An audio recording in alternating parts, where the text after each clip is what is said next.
शुभ घड़ी में सियासी किचकिच, शंकराचार्य नाराज या विपक्ष का नया राग।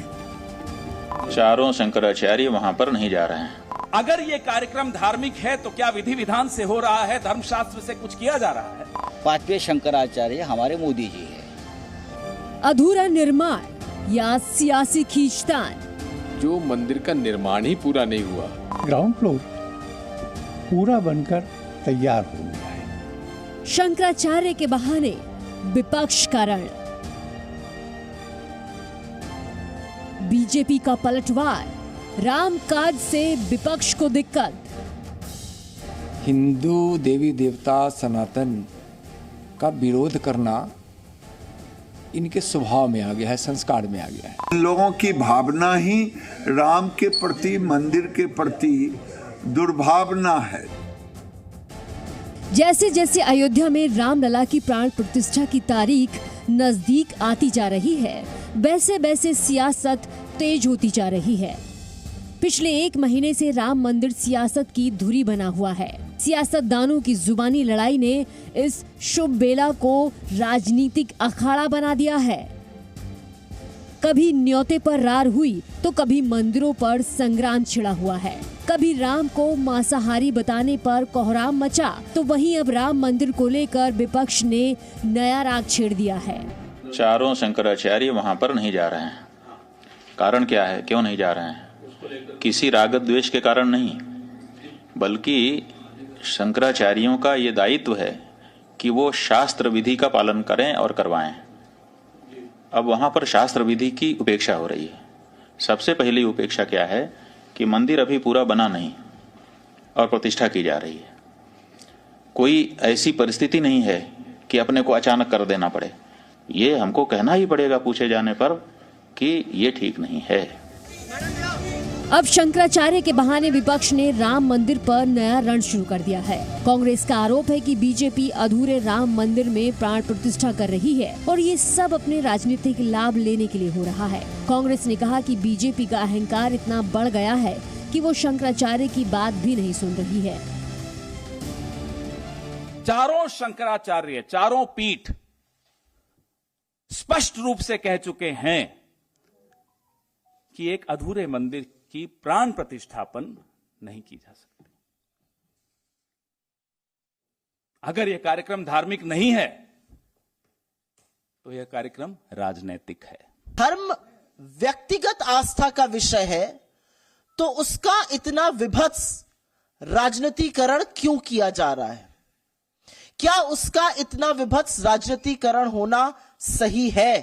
इनके अस्तित्व को नकारने वाले लोग स्वयं के अस्तित्व को खत्म कर देंगे और ये लोगों का दुर्भाग्य है कि इतना अच्छा अवसर मिल रहा है और उसके बाद प्रभु राम जी की कृपा भी हो रही है पर उनके भाग्य में नहीं है, इसलिए वो स्वीकार नहीं कर पा रहे हैं। शंकराचार्य के बहाने कांग्रेस बीजेपी पर हमलावर है। कांग्रेस नेता दिग्विजय सिंह ने तो अधूरे मंदिर निर्माण में प्राण प्रतिष्ठा को अशुभ तक कह दिया। कांग्रेस के इस दावे को विश्व हिंदू परिषद ने गलत बताया है।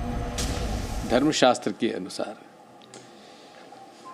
जो मंदिर का निर्माण ही पूरा नहीं हुआ, वहां कभी प्राण प्रतिष्ठा किसी मूर्ति की नहीं होती, इसके अशुभ माना जाता है। भगवान राम सबके हैं। मंदिर में जाने में हमें तो खुशी होगी, लेकिन निर्माण का विधिवत रूप से निर्माण तो पूरा हो जाए। दिग्विजय सिंह जी का ये कहना सत्य नहीं है कि मंदिर पूरा नहीं हुआ है। ग्राउंड फ्लोर पर रामलला को विराजना है और वह ग्राउंड फ्लोर पूरा बनकर तैयार हो गया है। इसलिए पूरे हो गए मंदिर में विधि विधान के अनुसार रामलला का स्थापन और प्राण प्रतिष्ठा का कार्यक्रम हो रहा है। प्राण प्रतिष्ठा से पहले कांग्रेस अधूरे मंदिर का राग अलाप रही है और प्राण प्रतिष्ठा को बीजेपी और आरएसएस का कार्यक्रम बता रही है, जिसके जवाब में बीजेपी ने हमले शुरू कर दिए हैं। बीजेपी ने कहा कि ये वही लोग हैं जिन्होंने राम के अस्तित्व को ही नकार दिया था। ये प्रोग्राम क्योंकि आरएसएस और बीजेपी का प्रोग्राम बन गया है, तो आप बता दीजिए कि उसमें कांग्रेस वाले कैसे जाते हैं?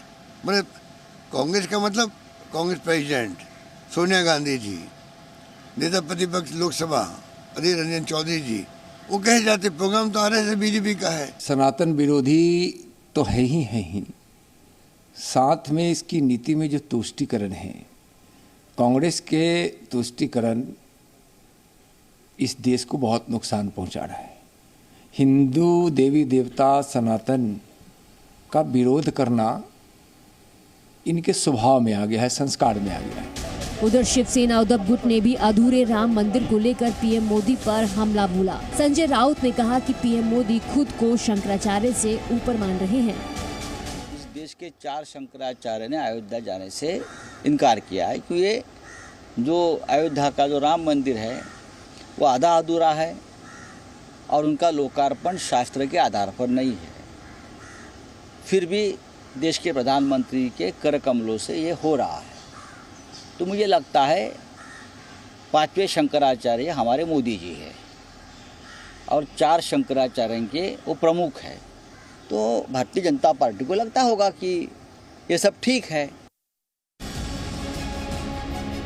प्राण प्रतिष्ठा से पहले कांग्रेस अधूरे मंदिर का राग आलाप रही है, जिसके जवाब में बीजेपी ने हमले शुरू कर दिए हैं। बीजेपी ने कहा कि ये वही लोग हैं जिन्होंने राम के अस्तित्व को ही नाकार दिया था।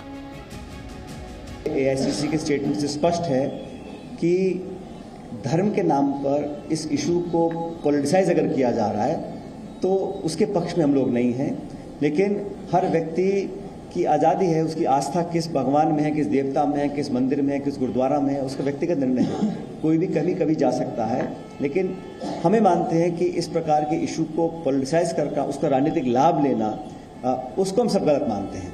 सुप्रीम कोर्ट के 5 जजेस की सर्वानुमति के फैसले के बाद ये निर्णय हुआ।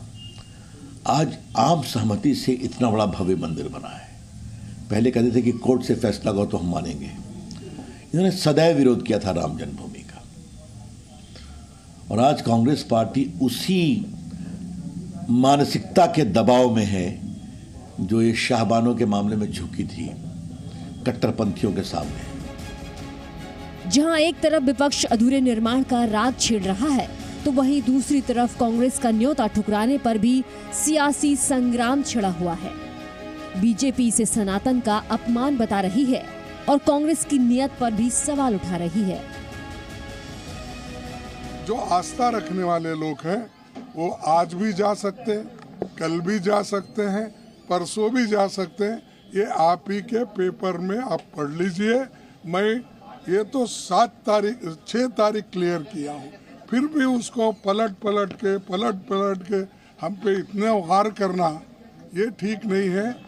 ये एक कॉन्स्पिरेसी है बीजेपी की, और बीजेपी यही मुद्दे को बार बार उठा रही है।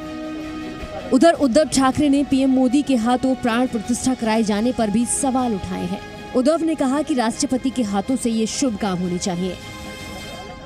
सोमनाथ मंदिर के बारे में हमने सब सुना है, पढ़ा है और गूगल पर भी है। उस वक्त के तत्कालीन राष्ट्रपति महोदय डॉक्टर राजेंद्र प्रसाद जी के तरफ कमलों से उसकी प्राण प्रतिष्ठा की गई थी। हम तो चाहते थे या चाहते हैं आज भी वैसे ही वहाँ अयोध्या में राम मंदिर का लोकार्पण राष्ट्रपति जी के कर कमलों द्वारा होना चाहिए। वहीं समाजवादी पार्टी के अध्यक्ष अखिलेश यादव ने राम मंदिर के बहाने बीजेपी पर हमला बोला है और समाज को बांटने का आरोप लगाया है, जिस पर कांग्रेस नेता प्रमोद कृष्णम ने उन्हें आईना दिखाया। जो भारतीय जनता पार्टी ने रास्ता अपनाया है वो समाज को बांटने का है, टॉलरेंस का रास्ता नहीं है। जो शिक्षा स्वामी विवेकानंद जी यूनिवर्सल एक्सेप्टेंस की, वो रास्ता भारतीय जनता पार्टी का नहीं है। पार्टी को क्या नसीहत देंगे आप? वो भी कह रहे हैं कि हम नहीं आएंगे, और उनके स्वामी साथ मौर्य कह दे रहे हैं कि गोली जो चली वो सही चली। समाजवादी पार्टी को एक मौका था अपने पापों के प्रायश्चित करने का, वो उन्होंने गंवा दिया। 22 जनवरी की तारीख वो ऐतिहासिक दिन होगा जब रामलला अयोध्या में बने भव्य राम मंदिर में विराजमान होंगे। लेकिन इस ऐतिहासिक क्षण से पहले राम भक्तों के आनंद को सियासी दलों की जुबानी लड़ाई फीका कर रही है। ब्यूरो रिपोर्ट, जी मीडिया। जी न्यूज़।